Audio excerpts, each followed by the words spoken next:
Dan Lantamal 6 Makassar sambut kedatangan ratusan taruna Akademi Angkatan Laut di Makassar. Menggunakan KRI Surabaya 591, para taruna Akademi Angkatan Laut tiba di Pelabuhan Peti Kemas Makassar usai pengenalan navigasi serta sistem persenjataan di KRI Surabaya.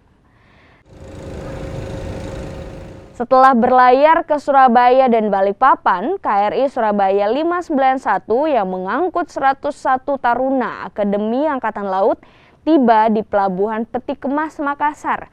Kedatangan para taruna ini untuk melanjutkan pelatihan kebaharian dan pengenalan kepulauan. Latihan praktek Jala Sesia merupakan tahapan dan tradisi dalam kesatuan TNI Angkatan Laut.